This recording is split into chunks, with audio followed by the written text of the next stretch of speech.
বিসমিল্লাহির রহমানির রহিম। হে সমস্ত জগতবাসী, আজ আমি শামীম আলী চিশতি আপনাদের সামনে যে আলোচনাটি নিয়ে আসলাম, সে আলোচনাটি অবশ্যই খেয়াল করে শুনবেন। সে কথাটি হলো, আল্লাহ কিন্তু কোরআনে বলেছে তোমরা জিহাদ করো, এবং এটিও বলেছে তোমরা যুদ্ধ করো। এটিও কিন্তু বলেছে তোমরা সংগ্রাম করো। আচ্ছা, এখন সংগ্রাম কেন করতে বলেছে?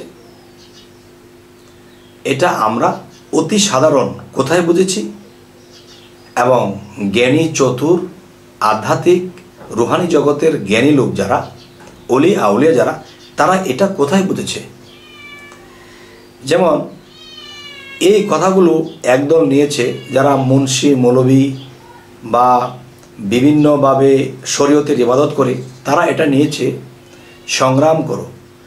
যারা ইসলামের কাজ করে না, আল্লাহর ইবাদত করে না, আল্লাহর বিপক্ষে চলে, এদের সাথে সংগ্রাম করো। এটা একদল বুঝেছে। আরেক দল বুঝেছে যে তোমরা দেখো মহাবিশ্ব ব্রহ্মাণ্ডে যা কিছু আছে তা আছে মানব ভাণ্ডে। তাহলে তোমার এই ভাণ্ডের ভিতরে আমি একটা বিশ্ব ঢুকিয়ে দিয়েছি। এই তোমার বিশ্বের ভিতরে তোমার মধ্যে তোমার সাথে তুমি সংগ্রাম করো, তোমার সাথে তুমি জিহাদ করো। দেখেন, মানুষ কিন্তু বাহিরে যুদ্ধ করে মানুষ মারতেছে। এই জিহাদের কথা কিন্তু বলেননি আল্লাহ। আল্লাহ কি বলেছে? তোমরা জিহাদ করো, সংগ্রাম করো। সেটি কোথায়, কিভাবে? এখানেই বলা হয়েছে মান আরাফা নাফসাহু ফাকাদ আরা রাব্বাহু। সর্বপ্রথম তুমি তোমার নিজেকে চিনো এবং তোমার রবকে চিনতে পারবে। আচ্ছা, তাহলে এই যে কথাটি বলা হয়েছে, নিজেকে যখন চিনব তখন আমার মধ্যে 6টা রিপু আছে। আমার মধ্যে কাম, ক্রোধ, লোভ, মোহ, মায়া, মৎসর্য, এই 6টা রিপু এবং 10টা ইন্দ্রিয় শক্তি আছে। এখন এই 6 রিপু মিলে আমার মনকে দখল করে নেয়, আর এই মনের কথায় এই বডি চলতে থাকে। 10 ইন্দ্রিয় খারাপ কাজে লিপ্ত হতে থাকে, 6 রিপু কুমন্ত্রণা দিতে থাকে। তাই বলা হয়েছে তোমার নফসের সাথে তুমি জিহাদ করো, তোমার নফসের সাথে তুমি সংগ্রাম করো। সেটি দেখেন, এই যে আমরা রমজান মাস কাটাইলাম, এই রমজান মাসের মধ্যে রোজা যে রাখতে বলা হয়েছে কেন? তোমার মধ্যে 10টা ইন্দ্রিয় দুর্বল হবে, তোমার মধ্যে 6 রিপু দুর্বল হবে। তখন মনের কথায় 6 রিপু আর ওই 10 ইন্দ্রিয় চলতে পারবে না। তখন কি হচ্ছে? এখানে সংগ্রাম চলছে। আমি সামরিক আইন জারি করে দিয়েছি, আমি খাওয়া বন্ধ করে দিয়েছি, ভাত পানি রুটি সমস্ত খাওয়া বন্ধ করে দিয়েছি। তখন এতে কি হলো? 6 রিপু এবং 10 ইন্দ্রিয়র শক্তি দুর্বল হয়ে আসতেছে। এই দুর্বল হতে হতে তখন এখানে আমারও কষ্ট হচ্ছে।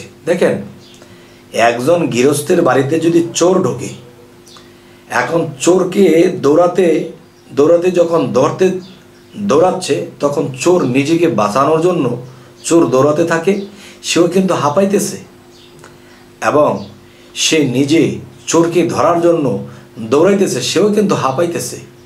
ঠিক 6টা রিপু 10টা ইন্দ্রিয়কে যখন ভাত পানি দেওয়া বন্ধ করে দেওয়া হয়, তখন তারাও কিন্তু ছটফট করে দৌড়াদৌড়ি করে।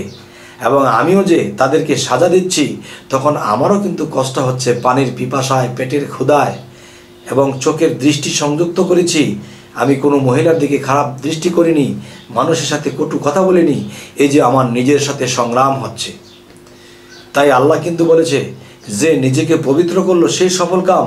সেই সফল কাম যদি হতে হয়, আর সেই সংগ্রাম যদি আমরা বাহিরে করি, বাহিরে যদি মানুষ পিটাই, মানুষ মারি, তাহলে এটাকে সংগ্রাম বলে না, এটাই হলো ধ্বংসের পথ। আরেকটি সংগ্রাম বা নিজের সাথে সামরিক আইন জারি করে দেওয়া, যারা দমের সাধনা করে, দেখবেন আপনি যদি 2 মিনিটের জন্য আপনার দমটাকে বন্ধ করে দেন, দেখবেন ভিতরে কি অবস্থা, তোরফাল আগুন জ্বালিয়ে দিয়েছে, আর পারছি না।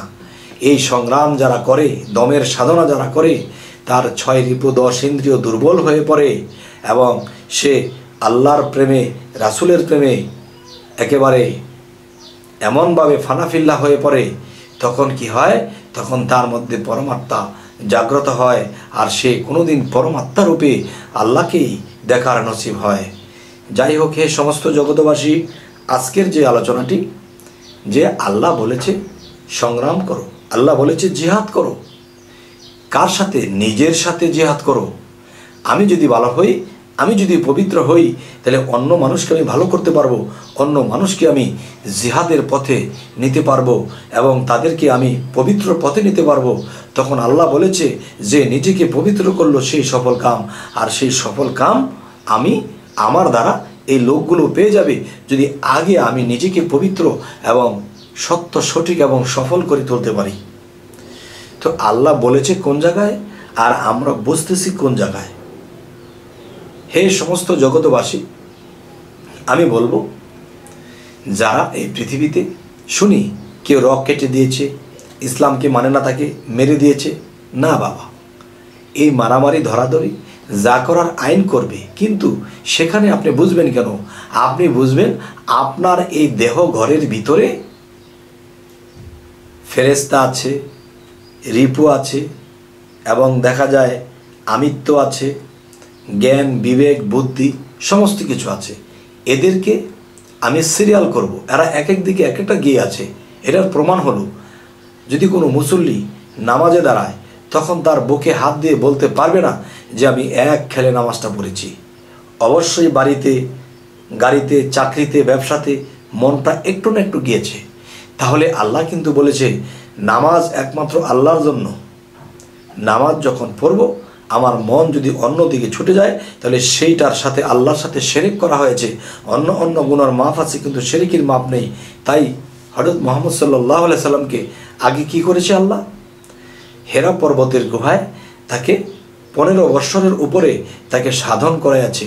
এই সাধনার মাধ্যমে তার নিজেকে পবিত্র করিয়েছে, তার মধ্যে জ্ঞান প্রবেশ করিয়েছে, তার থেকে কোরআন, তার উছিলা দিয়ে, তার মাধ্যমে কোরআনকে আল্লাহ দিয়েছেন, নবুয়ত প্রকাশ করিয়েছেন।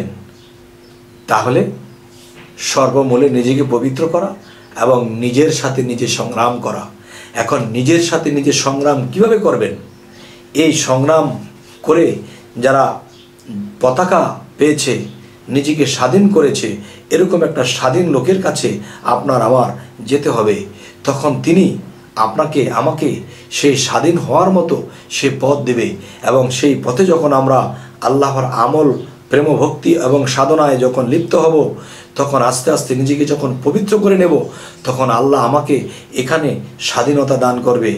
এবং আপনি মুখে যদি কিছু বলেন তা হবে, এবং কারো দিকে দৃষ্টি দিয়ে যদি আপনি কিছু বলেন, সে অসুস্থ রোগী ভালো হয়ে যাবে। হযরত ঈসা আলাইহিস সালাম কিন্তু দেখেন, একজন অন্ধ লোকের চোখে হাত দিয়েছে, তার অন্ধ লোক ভালো হয়ে গেছে। একজন মৃত লোকের গায়ে হাত দিয়ে বলেছে, হে মৃত, জীবিত হও, হয়ে গেছে। কারণ কি?